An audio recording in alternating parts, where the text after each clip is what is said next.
The Dodgers, back-to-back World Series champions. And since it went back-to-back, we had to get two Dodgers to come on and celebrate with us. Right now, we're delighted to welcome in Miguel Rojas, Tommy Edman, part of the back-to-back Dodgers World Championship team.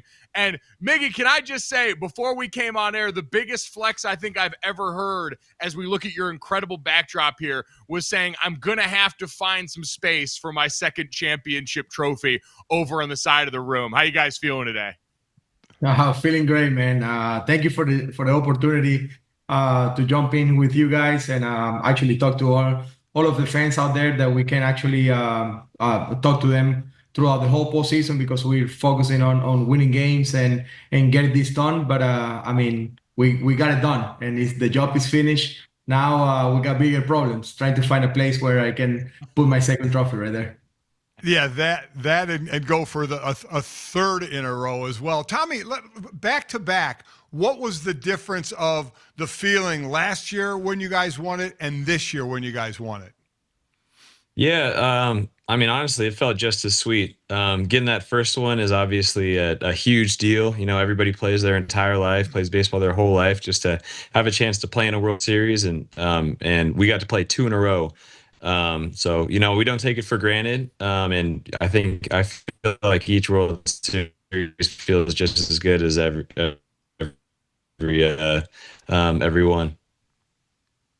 No, it's incredible to watch all the moments that lead to it along the way. And Miguel, I guess thinking back now that you've had a few days to actually sit and maybe relive some of the season, do you have a moment from this World Series that you look back on, especially for you, such a big Game 7, of just how that feels now thinking about it in the rear view? Yeah, definitely. I mean, everybody's going to be talking about Game 7 because that's what just happened, you know. But I got to go back to Game 3 when we're like on our last leg, and Will Klein came from the bullpen and gave us those 4 innings, man. That was so exciting to play behind him and feel every single out that the bullpen was getting, not just him, but Edgardo Enriquez, Justin Robleski, and the guys who can actually, before the Game 7, and make that happen. I said it on my speech in front of the fans. I wouldn't have the opportunity to hit the homer and to be playing in Game 7 if it wasn't because of the other guys doing their part. And I feel like that's real. That's the real reason why this team is so close to each other, and that's why it feels so good, because it wasn't easy for us ever since the regular season. And Tommy, you know, we just mentioned Game 3, 18 innings. You think that would be the most talked about game? Obviously, it goes Game 7 extra innings, but you had a big play in the 9th at second base. Ball goes off Freddie Freeman's glove, and you make a sliding grab and throw out a runner at third. To take us through that play, because obviously that was a huge play. Yeah, honestly, I was just kind of trying to make up for an error I made earlier in the game. So I was trying to be extra locked in on defense, just ready for everything.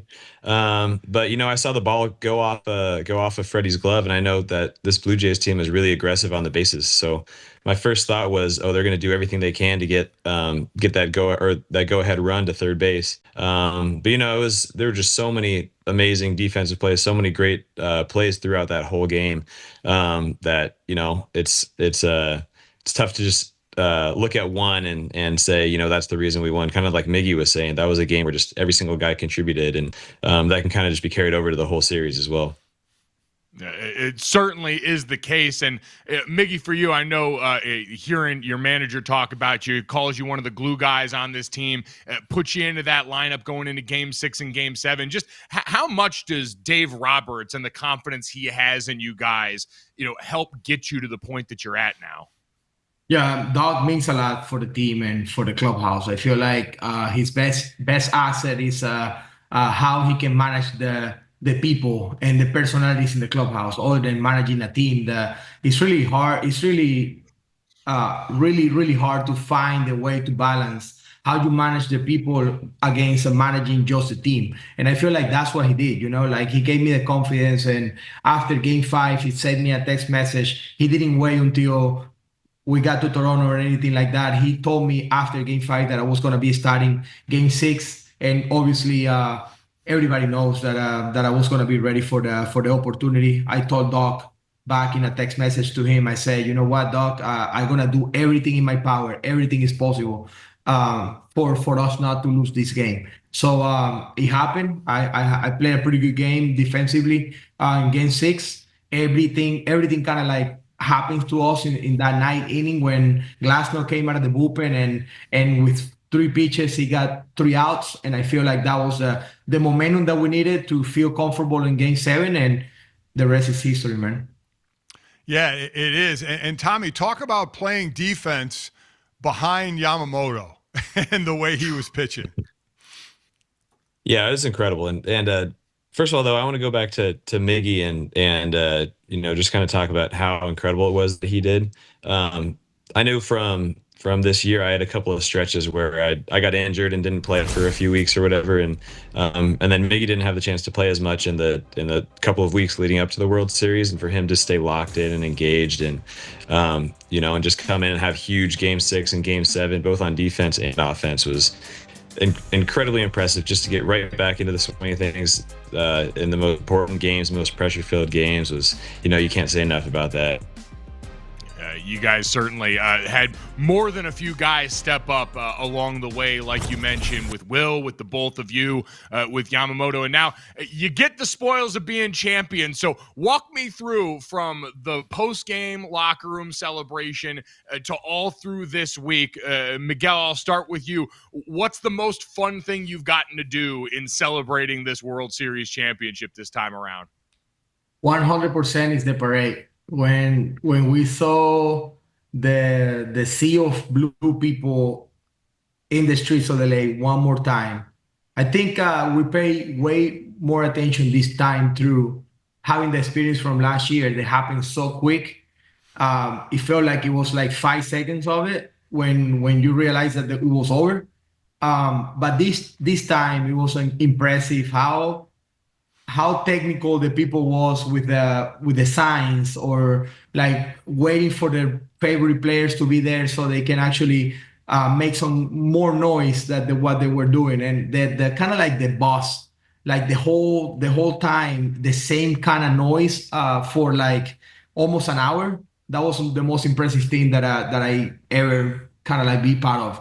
And being on that bus and with the guys and kind of like experience all that, I think that's the coolest thing, man. It's nothing compared to bringing the championship back home, bringing that trophy, and kind of like show your face there against all the fans and all the fans that are kind of like supporting you throughout the whole year. That was pretty cool.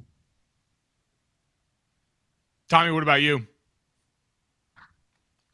Yeah, I think someone described it this way, that the parade is basically like somebody hits a walk-off home run for an hour and a half straight, and that's just the feeling that you have. I mean, there's just screaming nonstop everywhere you turn. There's more and more fans, and I think the parade really puts into perspective.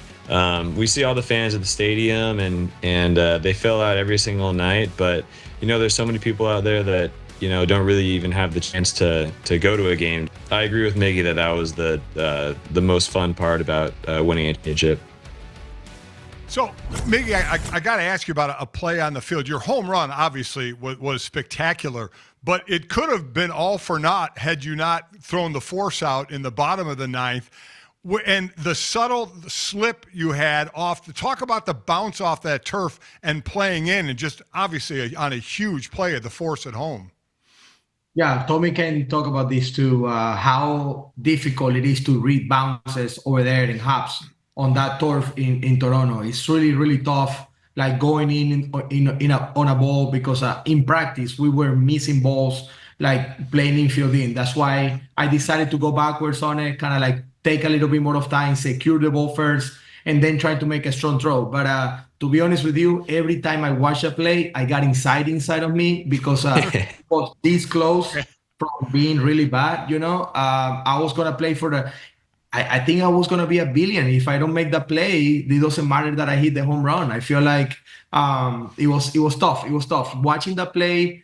Make me feel like really, really anxious because it was so close. But I mean, I'm glad that I got the chance to recover my foot right there and kind of like plant and make a strong throw to Will, and Will kind of like holding the plate right there with the foot. It was amazing. I think it was just like meant to be that way, so it can be even more special for fans and for people who are watching at home. But definitely wasn't that fun when I kind of like lost my. No, I could only imagine what the anxiety is like in that moment. Fellas, we appreciate the time. Before we let you out here, Miggy, I'd be remiss if I didn't ask, because every woman in my life has now made me aware of what the hell brand Van Cleef is. I had never heard of that because that's not my tax bracket of jewelry. Are they sponsoring you yet at this point? Because I feel like you introduced like 90% of the male population to that brand.